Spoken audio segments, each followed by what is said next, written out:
Number 10. Speeding Bullets. Basically a multiversal DC Elseworlds story that answers the question, what if Superman didn't just have powers but was also rich? That's basically what is going on here in Speeding Bullets. In this story, Superman wasn't raised by the Kents, but instead was taken in and adopted by the Waynes, and he becomes, you guessed it, Bruce Wayne. After the death of Thomas and Martha, Bruce becomes Batman, but the difference is this version of Batman has tech, money, smarts, and superpowers. Lex also becomes a mess of a villain in this world. While still being Superman's nemesis, he's also Batman's nemesis rolled into one, with an extra little dash of Penguin, just for good measure I guess. So here we get a villain who is Lex, Joker, and the Penguin all in one. Oh goody, just what none of us necessarily wanted or needed. And yet, we got it. This also doesn't do much to enhance his motivation for villainy, which, like his identity, is also kind of all over the place. Still, the premise behind this Elseworlds story is pretty cool, but unfortunately it doesn't add enough when it comes to offering a twist or different perspective to either the Superman or Batman mantle. Number 9. Batman and Captain America. A gloriously weird and awesome comic. This DC multiversal story also happens to be a DC Marvel crossover issue featuring Batman, his sidekick Robin, and Captain America and his sidekick Bucky. Both Cap and Batman end up joining together and then swapping sidekicks. Their villains also seem to have a team up as Red Skull and Joker come together, but this is also the famous issue the Joker insists that Red Skull is too evil even for him. He may be a criminal lunatic, but after all, he's an American criminal lunatic, and he can't stand by when it comes to abiding by Red Skull's history and motivations. So not only do we get to see some great team-ups, but we also get to see a full-out fight break out between these two iconic villains. Thanks, John Byrne. And friends, before we move on to this next spot, if you love Elseworlds stories and all of the weird, wacky things that go on in the multiverse when it comes to just alternate worlds, let us know by giving this video a thumbs up, and hey, maybe we can do some more Elseworlds lists for you. Cause yeah, there's lots of kooky stories out there. Number 8. The Superman Monster. Frankenstein, but make it Superman. There are lots of retellings of classic tales when we look into the realm of Elseworlds, and the story of Frankenstein is not one that is left untouched. Actually, I feel like this story gets interpreted a few times throughout the Elseworlds stories. I feel like I've seen at least 3 different versions of Frankenstein retold in Elseworlds. I still have yet to see Dr. Seuss retellings though in the world of DC, which are some classic kids tales that do eke their way surprisingly into Marvel at times. In the Superman Monster, Lex Luthor takes the role of creator and Superman ends up as his monster. You might think this sounds familiar considering it's also kind of the premise for the main continuity origin story of Bizarro, but this creation, while starting out similar to Bizarro, eventually goes full-on hero and full-on Superman by the end of it. That means in this story of Frankenstein, the creator ends up the monster, while the monster ends up the hero. What a twist. Number 7. Justice Riders. Because it's an inevitability that at some point, we have to turn to the Wild West for inspiration when it comes to an Elseworlds story. We've gotta go there at some point. And so we have Justice Riders. Justice Riders reimagines the DC universe as existing during the time of the Wild West and adapts the characters to kind of fit their surroundings somewhat. As such, Wonder Woman becomes a Texan-sounding sheriff, and Martian Manhunter gets to sport a poncho and a cowboy hat. Which honestly, this is one you might want to check out just for that, cause that's great. This is the Wild West, baby. There are also plenty of shootouts and bar brawls, some with cyborg enemies involved. As ridiculous as this premise is, I will say it's executed well and it also looks fantastic, so. Number 6. The Reaching Hand. Honestly, what a strange story this one is. It features Batman as an occult detective trying to solve the mystery of Elongated Man's death. Unfortunately, it seems as though Elongated Man wasn't alone in his body, and there was a force of darkness within him who continues to seek to spread gloom and doom wherever it can. This story features a lot of restless nights for Bruce as well, and unfortunately, he ends up too late to save Jimmy Olsen. Not Jimmy Olsen, who ends up brutally murdered by Swirly. At least that's what it looks like to me. He's just head down in the toilet and they're like, he's been murdered. Or he was just being mistreated by the other staff at his workplace, but no, he's dead. Death by Swirly. Bruce also is too late to save his friends or Gotham in the end, at least that's what's implied. This one ends pretty bleakly, so yeah. Also, this is back from when we had like Elseworlds, like giant sizes, so there would be like a bunch of short stories in there. Kinda like What If, and I like that style. More stories though than What If, because those are normally 2. Sometimes only 1. Number 5. Elseworlds Finest, Supergirl/Batgirl. You can't go wrong with a jacked Joker when it comes to weird multiversal stories. Looking real jacked, baby! Elseworlds Finest is weird but also kind of cool. It focuses on Barbara Gordon and Kara Zor-El, Batgirl and Supergirl respectively, who are guardians of Gotham and Metropolis, as in this world, there was never a Batman or a Superman. The two of them team up to take on the manipulative and traitorous Lex Luthor, and as I said, a really swole version of the Joker. It's a strange one, but it's also kind of a great one. Number 4. Batman/the Demon, a Tragedy. In this Elseworld story we get to explore a horrifying fantastical world where magic exists. Here, Bruce Wayne is not the Batman, instead suffering from an allergy to moonlight. He is a restless sleeper, and it turns out this is because he's actually bonded to the demon Eterigan. Oh my goodness. It takes Bruce a while to figure this out though, but in the end, he is too late to save his girlfriend Glenda. Poor Glenda. The best thing he can do according to Merlin is to wipe his memory, which will also mean he has no recollection of Glenda. Oh no. Merlin claims that this will save her. Unfortunately, it doesn't, as Etrigan taking over Bruce in the nighttime does end up still killing her. But hey, at least Bruce doesn't remember her, which actually seems to have been Merlin's plan all along. You see, in order to keep the demon trapped within Bruce, his forgetfulness is necessary. There is no way to save Glenda really in any case, most likely, and Merlin was just saying that to try to get Bruce to, do what he wanted him to do. But hey, at least Bruce doesn't remember her, so at least he won't be sad about it. Number 3. Brotherhood of the Bat. Have you ever wondered to yourself what the DC universe would be like if every member of the League of Assassins was dressed up and also weirdly happened to resemble Batman? No? Me neither. But too bad, because we get to know what that would be like in this Elseworld story. I mean, not even too bad, it's kind of really great in a weird way. Brotherhood of the Bat takes place in a post-apocalyptic future where Ra's al Ghul decides that the League of Assassins, they need some new costumes. New Bat-themed costumes that all very much resemble alternative takes on Batman's outfits. Also, check out some of the notes on Ra's al Ghul's design sketches here. That is honestly my favorite part of this story. Just seeing all these, there's little notes in red. It's like, is this cape too much? You can never have too much cape, just so you know. Just so you know, Raish, no such thing. Number 2. Batman Nosferatu. If you want something weird in a sort of horror-based and very artistic way, we've got you. Batman Nosferatu was actually part of an Elseworlds story series that delve into the German Expressionist period. This story seems to take some inspiration from Nosferatu and the Cabinet of Dr. Caligari. Not only is the art style very different and unique, but the whole tone and the style of the dialogue is as well. The story has a lot going on, but mainly it follows the horrors of Dr. Arkham. To give you the briefest summary ever, because as I said, there's a lot going on in this story, it's also quite long. The story mainly centers around Dr. Arkham and his experiments and creations, including one called the Laughing Man. Oh, I wonder who that's supposed to be. A reanimated creature made from various corpse parts. In the end, Bruce Wayne's son ends up dying and is resurrected as the Nosferatu, sort of cyborg monster creature who ends up taking on and defeating the Laughing Man. I wonder who Nosferatu is supposed to stand for here. Any guesses? Number 1. Batman/Lobo. Like all of the weirdest comic stories out there across the multiverse, this one also features Lobo. Here, Joker hires the mercenary to ruin Batman's reputation and then finally kill his nemesis. Lobo sets out dressed as Batman and begins to muck up the streets, killing Batman's villains in gruesome ways to make sure that people know that Batman is no hero. He's like, what, does Batman have a no-kill policy? Pfft, not anymore. Also, the deaths have to be gruesome because this is a Lobo comic after all, so yeah, they're all pretty... there's something. I don't even know if we can show them here. In the end, the Joker is forced to call off Lobo after it's revealed that Batman is actually his long-lost twin brother, Bruce Wayne. You see, Joey and Bruce were apparently separated at a young age. I mean, does it get any weirder than this? Number 10. Tales from the Dark Multiverse, Batman Hush.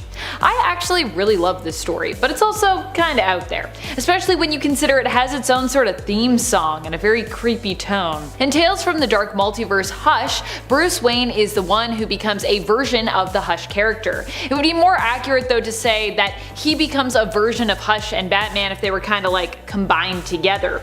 Here, Thomas Elliot instead becomes a rich billionaire playboy and also corrupt senator, allying himself with Talia al Ghul. He manages to make it so that Bruce was locked away in Arkham Asylum. Despite feeling slightly guilty about doing this to his childhood friend, overall Elliot is pretty okay with the way Bruce is imprisoned and treated there. However, after faking his death, Bruce Wayne manages to escape Arkham and becomes Elliot's worst nightmare. And just for a fun fact, he doesn't go by Hush in this one though, he's the Silenced. Shh. Get it? Still like Hush. Number 9. JLA The Nail. This is an Elseworlds story that centers around a literal nail. The nail in question is one that punches Martha and Jonathan Kent's tire, thereby preventing them from intercepting and adopting little baby Kal-El, who would grow up to become Superman. Or at least he would have grown up to become Superman if that's what happened. In this world, instead, there is seemingly no Superman. As such, Lex Luthor is successful in making the JLA a band of outlaws. Instead of them being celebrated heroes, they're kind of considered to be somewhat criminal, despite of course their noble intentions.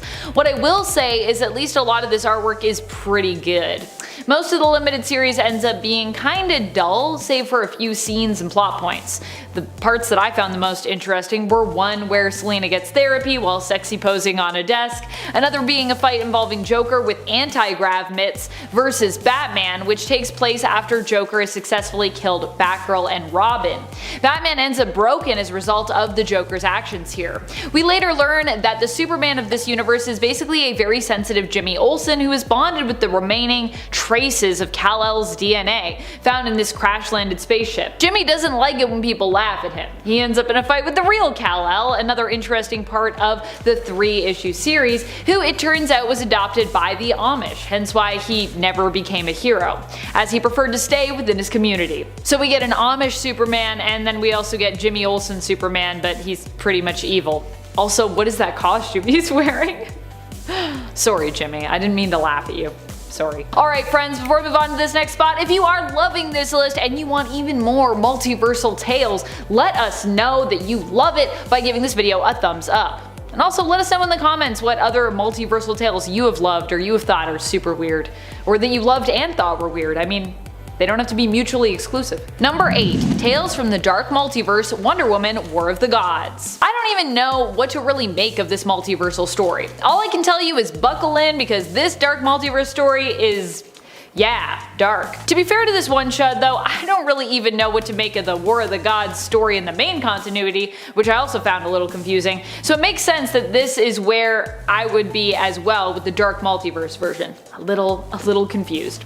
In this story, the Amazons of Themyscira end up in a war with the United States. When Diana is pulled into a battle with Hecate as a result of these events, where in the main continuity Hecate was defeated by Wonder Woman's lasso of truth, here she just ends up planting a seed within Diana's mind. Diana defeats her, but only temporarily. Following the death of Hippolyta, her mother, Diana is left weak, fearful, alone, and resentful, and this is when Hecate is able to take over. Unable to free her, all of Wonder Woman's friends die trying to. The only way to contain Hecate Wonder Woman is with magic, and many of her magical colleagues actually die in the attempt to do so. Hecate as such ends up chained, but of course so is Diana, unable to find the hope to escape her own internal prison. Of course, like most dark multiversal tales, we end on a pretty dark and tragic note. But that's okay, Zatanna's never gonna give up! Number 7. JLA Act of God. Admittedly, this is a cool premise, but it just doesn't make a lot of sense, which is what's weird about it. In JLA Act of God, an Elseworlds 3-issue miniseries, we get to explore a world where all the heroes of Earth have simultaneously lost their powers. Well, at least almost all of them anyways. How did this happen? Black light? Somehow the world being hit with a flash of black light results in almost everyone losing their powers. I guess normally superheroes like don't go to raves or anything, where black light is, I feel like, very common. Although this is attributed to the black light, some might call it an act of God. A later on, very suddenly devoutly Christian Diana Prince at least would probably claim that. Diana, haven't you met gods? How does that make sense? What's really ridiculous is in the first issue, as we go through the moment this happened the world over, we get to see just how diverse not only everyone's powers are, but also when it comes to the source of their powers, just how diverse it is. In one page we go from Steel losing complete control of his systems and suit as he plummets to his doom, to Aquaman losing his ability to connect with the creatures of the sea telepathically and his ability to breathe underwater. At the same time, Kyle Rayner also has lost control of his Green Lantern ring, which seems to now just be, I guess, a really unique and trendy looking accessory. How could a flash of black light affect almost everyone in this same way? Like I said, it's a cool premise, kinda wonky execution though. Like, how is Steel affected by this? Didn't Steel make his suit? I'm confused. Number 6. Facets. What happens when we get to see the Teen Titans as they be in a fantasy setting? Well, a whole lot of weirdness. Raven of course ends up evil, known as a deadly and beautiful sorceress, Queen Raven. She creates her own loyal servant and accomplice with Victor Stone, or at least she tries to, transforming him permanently into a cyborg. It turns out this isn't all that Raven's been up to though. She has a whole collection of prisoners whom she has transformed in some way, and when Cyborg refuses to join her, she also contemplates holding him there with the rest of them. So apparently she does this a lot. Seems like her deals with people don't usually work out. I guess she's just hoping that one day that'll change. She's like, I'll just keep doing it. Eventually someone will be loyal to me. If I try it enough times, it's gotta work. In this story, Coriander is a prisoner of some goblin mages who use cosmic energy to transform her into Starfire. The comic features an all-out battle between Raven and Starfire, joined of course by the rest of the Titans. Nightwing goes on a trip inside Phantasm's cloak, literally looks like he's tripping out, and eventually Trigon joins the party when he is summoned by his daughter Raven. You can check it all out in the 1994 New Titans Annual. It's weird.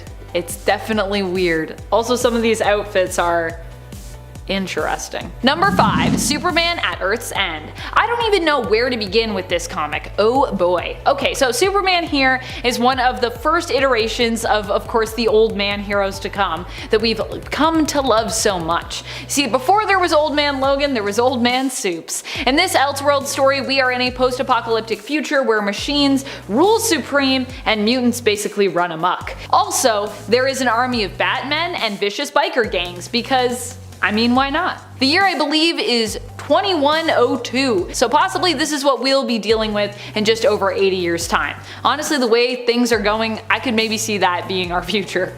Superman is recharging and recuperating his strength when he hears about the plan to nuke Gotham City. He aims to save the city, but of course without doing any killing, because you know, he's Superman. And of course, no guns, because he's Superman. Except for the part where he uses guns to kill people.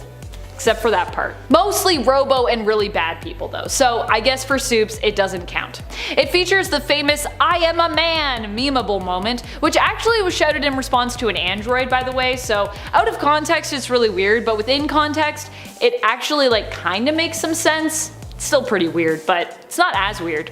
Also, shortly after claiming that he doesn't need weapons, Superman chooses to wield a ridiculous mega gun known as the Expunger. It's crazy. I just love that he's like, I don't need weapons because I have powers.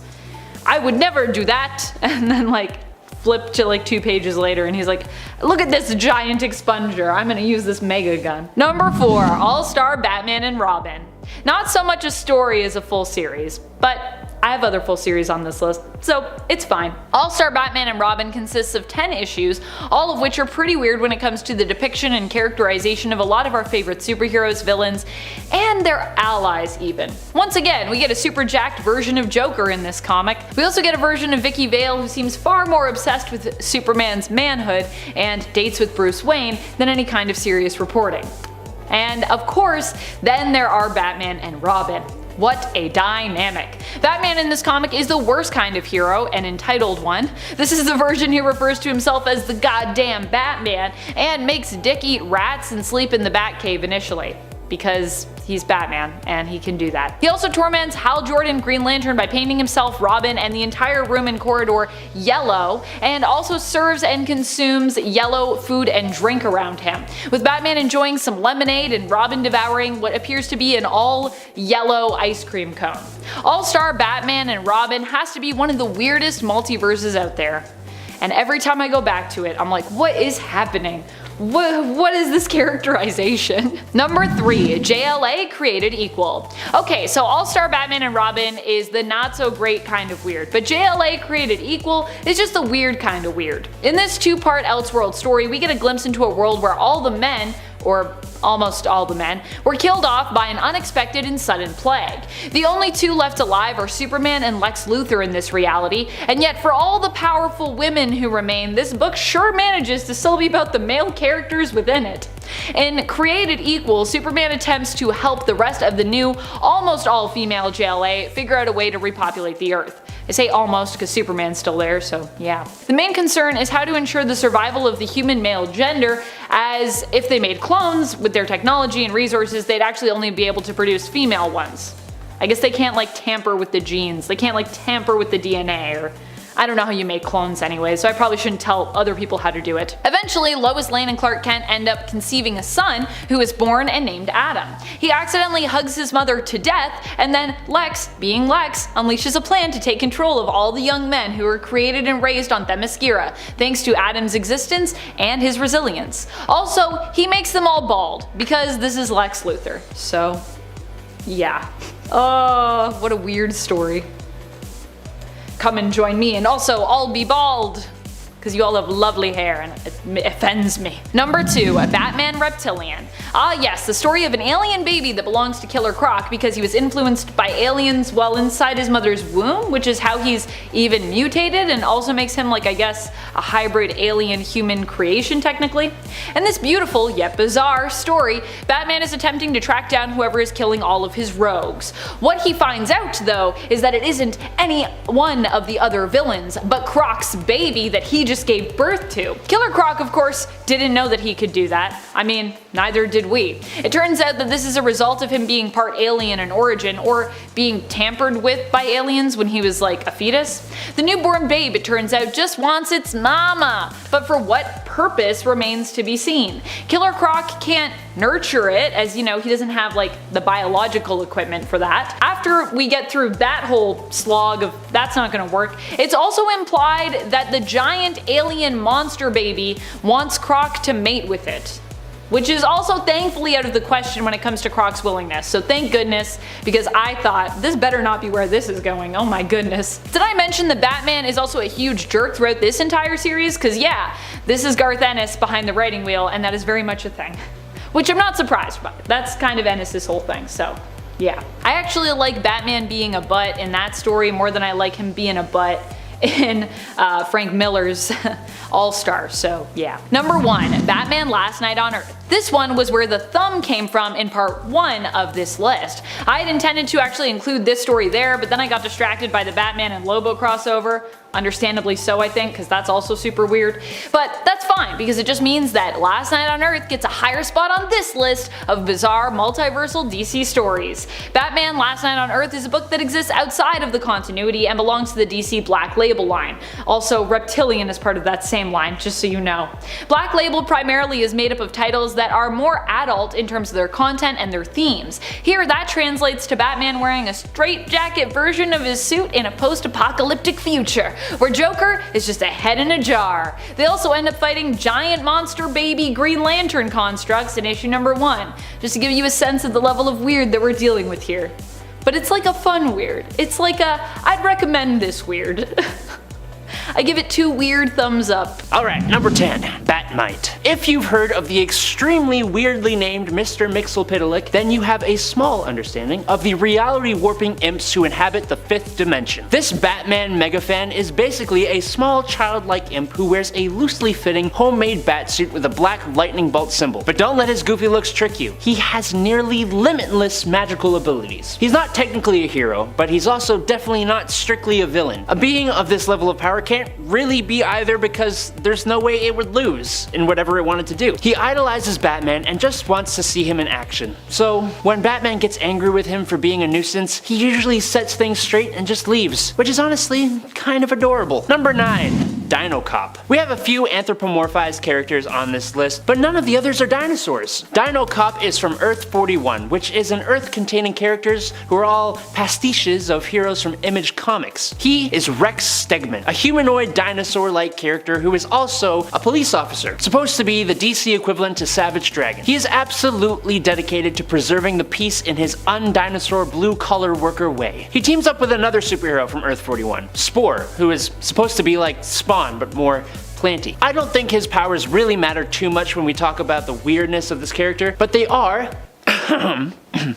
super strength. That's kind of it. He has increased stamina and is kind of pretty intelligent, but you know, nothing super. I think a dinosaur man hybrid police officer is weird enough to make this list on his own, so there you go. Number 8, the Magic Lantern. So take Shaggy from Scooby-Doo and give him the powers of Green Lantern and you've got the Magic Lantern of Earth 47. When it's groovy, when it's grim, we hum the living guru's hymn. When other lanterns lose their shit, we keep the Magic Lantern lit. I'm sure it's not the only thing that's lit. I wish I could just make this point a bunch of the stoner Green Lantern quotes. Hostility is for squares.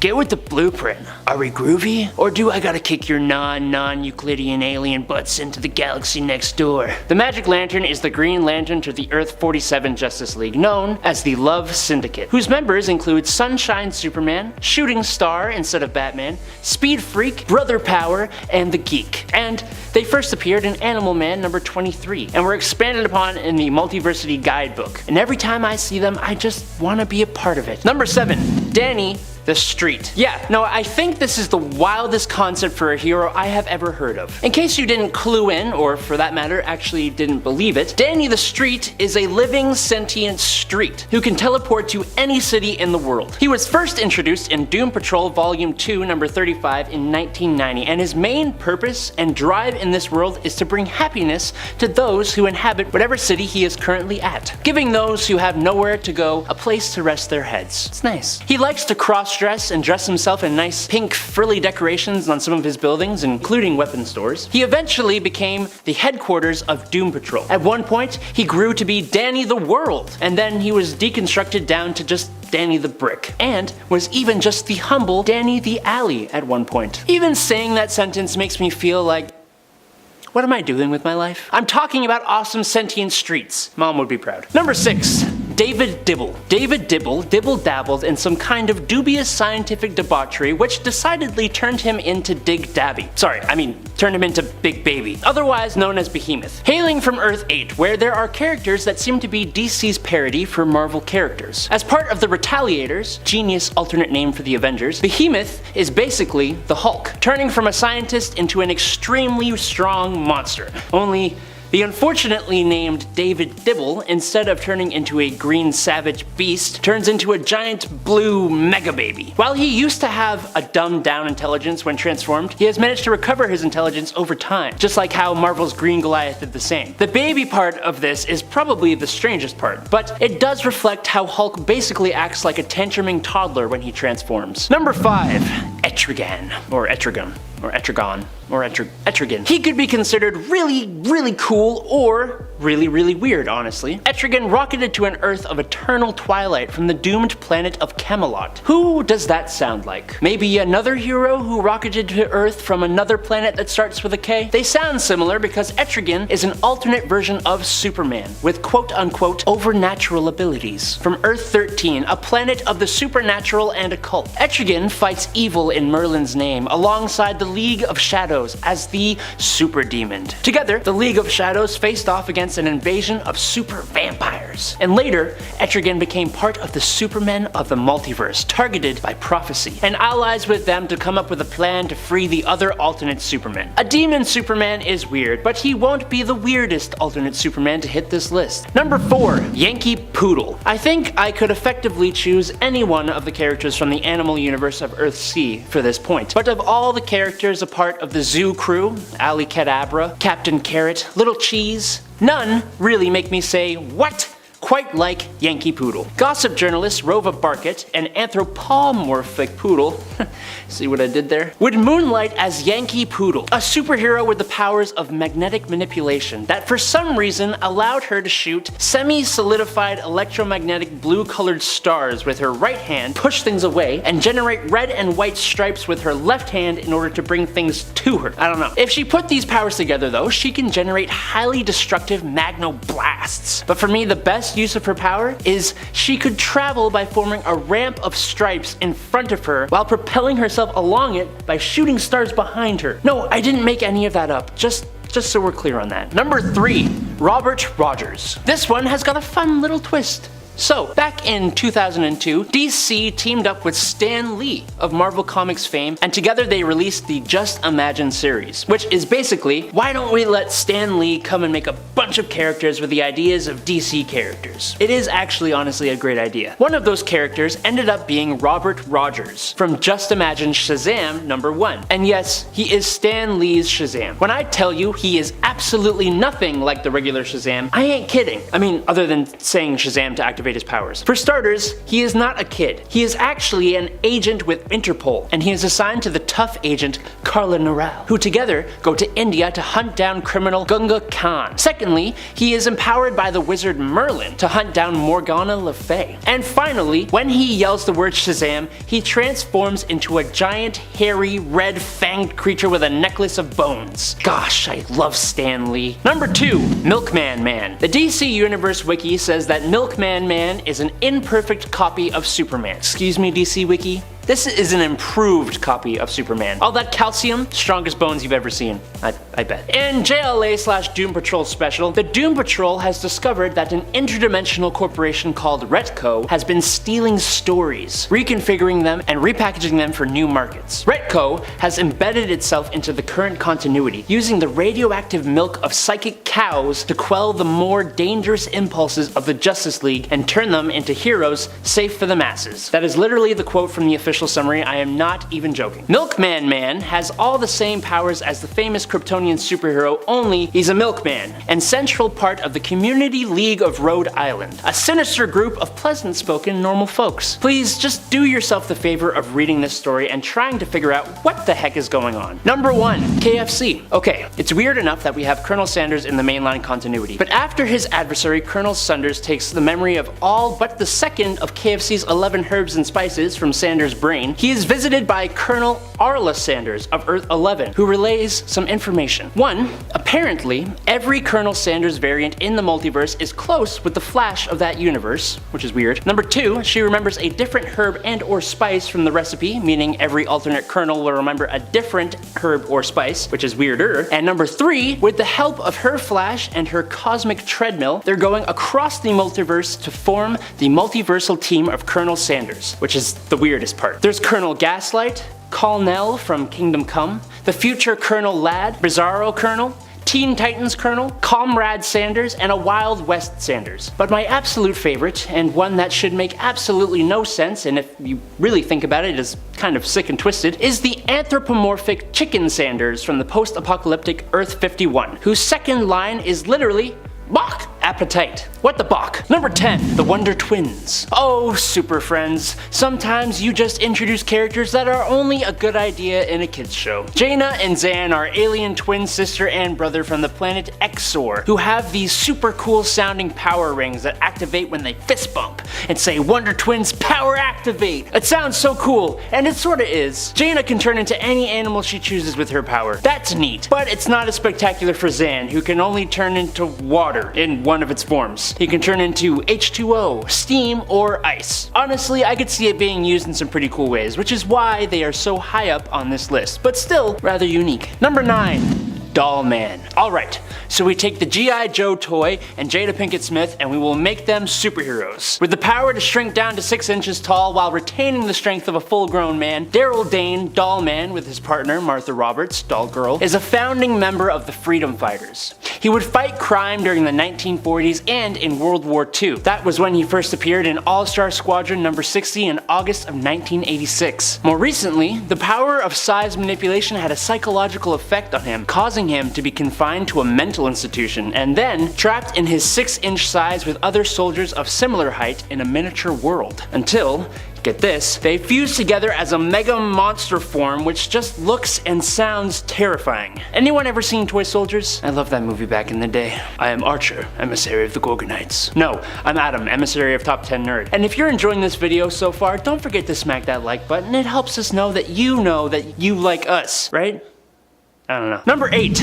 Prez. Prez Rickard, a teenager born to literally become president. He was the youngest president ever elected thanks to the lower eligibility age in his comic book, Prez #1 in 1973. As the young president, he fought legless vampires, a right-wing militia led by the descendants of George Washington, and evil chess players. His powers include advanced hand-to-hand combat, leadership, political science, and a healthy dash of charisma. His mother, Martha, another DC Martha mom, was his vice president, with his sister becoming his secretary and his Native American friend Eagle Free being appointed as head of the Federal Bureau of Investigation. Honestly, a pretty strange character, but also super inspiring, especially for younger readers, I'm guessing. Number 7. Uncle Sam, the spirit of America, bound to a talisman created by the founding fathers in an occult ritual, who would take physical form by merging with a dying patriot. And he needs you and your money. Pretty please. He lives as long as America does and has taken part in every American conflict. He was the Minuteman in the Revolutionary War. In the Civil War, he split into two, Johnny Reb and Billy Yank, and in 1870 he officially became the Uncle Sam we all know and recognize. He's fought in World War I and World War II. Unsurprisingly, Uncle Sam's powers are proportionate to the United States' faith in the ideals of liberty and freedom. And that list of powers is long, so of course, I will struggle to list them all out for you. Possession, immortality, interdimensional teleportation, invulnerability, limited clairvoyance, super leaping, size alteration, superhuman reflexes, superhuman speed, superhuman stamina, and last but not least, superhuman strength. Oh, and most importantly, he can detect the whereabouts of patriotic objects like the Constitution and the Declaration of Independence. So watch out, Nicolas Cage. Number 6. Canterbury Cricket. After The Flash rewrote history in Flashpoint, this interesting character came to be in Flashpoint The Canterbury Cricket #1 in 2011. Jeremy Cricky, not to be confused with Jiminy Cricket, I'm sure, was a university student and con man until the Amazons attacked the country of England. He takes refuge in the Canterbury Cathedral but was tracked by an Amazonian soldier. He begs for his life from God when boom chicka bow, a flash of light appears caused by boo booms dropped from the Amazon ships. And when the dust settles, Jeremy has become the giant anthropomorphized cricket. Honestly, the newly dubbed Canterbury Cricket, Jeremy had become a patriotic hero, fighting for England until his last cricket chirp. Truly the best representation of the nation. America gets Uncle Sam, England gets a cricket. Number 5. Flex Mentallo. I mentioned the Doom Patrol in the last video, but we didn't actually talk about any of their members. We honestly should. One member, who I think deserves to make it onto this list, is Flex Mentallo. Flex here has the mysterious and hilarious power of muscle mystery, which allows him to alter reality by flexing different muscles. For example, flexing his scalenus minimus, Flex has the ability to survive in the vacuum of space for an extended amount of time. His other powers include enhanced senses, mind control, precognition, reality alteration, superhuman durability, superhuman strength, and telepathy. He is a close friend of Danny the Street, who was also in the last video, and his reviews on Google note him to be sweet and helpful. He first appeared in Doom Patrol in Volume 2, number 35 in 1990, and I think my favorite piece of art is the one with the title of Hero of the Beach, with someone in the background going, it's Flex Mentallo. Number 4. Dog Welder. Now look, weird isn't always pleasant. Unfortunately, for all of us, Dog Welder is about as bad as he sounds. He's a crime fighter, yes, a do-gooder, who haunts and maims evildoers by welding no longer living dogs to them. Dog Welder is a mysterious and demented member of Section 8, a superhero team, and he first appears in Hitman number 18. He keeps his face hidden behind a welding mask, and we never learn his true identity, but he seems to live in an alleyway that he sets traps for animals in. He also seems to have an endless supply of dogs of the afterlife to stick to people's faces. Even though he is apparently a hero, I think we can all breathe a sigh of relief knowing he met his demise in Section 8's final battle, and we don't need to see him again, ever. Alright, let's move on. Number 3. Matter Eater Lad. When an alien race has all their food infected by microbes, instead of going extinct, as you might expect, they evolve to be able to eat unlimited amounts of any form of matter to survive instead. Yes, welcome to Planet Pepto-Bismol. Oh, sorry, no, just Bismol. Home to Legion of Superheroes member Tenzil Kem, better known as Matter Eater Lad. The 15th member to join the Legion, Matter Eater has an ability you just wouldn't think would be useful. But if you get stuck inside somewhere, I can guarantee you want this guy on your team. He can eat through literally anything due to digestive enzymes. Thanks to, well, thanks to how comic books just are, this ability has become more and more useful and in very random ways. For example, Bismolians don't possess any other superpowers really, but the ability to eat tons and tons of anything and digest it in literally seconds apparently translates into food energy that can give them, oh I don't know, super speed for example. Or like when he ate through a whole asteroid in minutes. I just don't want to imagine how his bathroom breaks go. No thanks. Number 2, Liesl Pon. The Green Lantern Corps, actually every Lantern Corps really, has members of all different shapes and sizes. But what utterly baffles me personally is knowing the Green Lanterns have a super intelligent, justice-seeking smallpox virus on their roster. Assigned to Section 119, Liesl wasn't really able to join the other Lanterns in team meetings on the Green Lantern world, for the same reason your boss asks you to stay home if you've got a cold. The Green Lanterns aren't trying to get sick, really. Liesl Pon's partner in Sector 119 was Remus. Because Remus was a fatal victim of Despotellus, who is also a sentient virus, but part of the Yellow Lantern Corps, so evil. Despotellus infected Guy Gardner, and wanting revenge for the attack on her sector and the loss of Remus, Liesl Pon entered into Guy, and the two battled with Liesl Pon, defeating the virus and capturing Despotellus, who Liesl brought back to Oa for the Green Lantern Corps Dr. Saranik Natu to work on a vaccine for. Number 1, Red Bee. When I think of all the animals that would make good sidekicks or super pets, bees are not my first choice. Think about it. As soon as they sting you, that's it. You need another bee to replace that one. Well, ain't it just the fitting coincidence that the trained bees used by Red Bee are a species of bee that don't die when they sting people. Not wasps though. They're bees, okay? Not wasps. Richard Raleigh, the first Red Bee, was a superhero during World War II that used a weapon that fired a sting shot. Ouch! And inside his utility belt, he carried a swarm of bees that he would use against villains. Again, someone tell Nicolas Cage to watch out. He first appeared in Hit Comics #1 in the 1940s. The second Red Bee would be his great niece, Jenna Raleigh. This Red Bee used 2 mechanical bees that fire electricity, a tech suit, and was mutated by alien insects to produce pheromones that she can use to control her bees. At least that makes more sense than training a colony of bees. Right? I don't know. Alright, you little nerds, there you have it. You know how it goes. If you like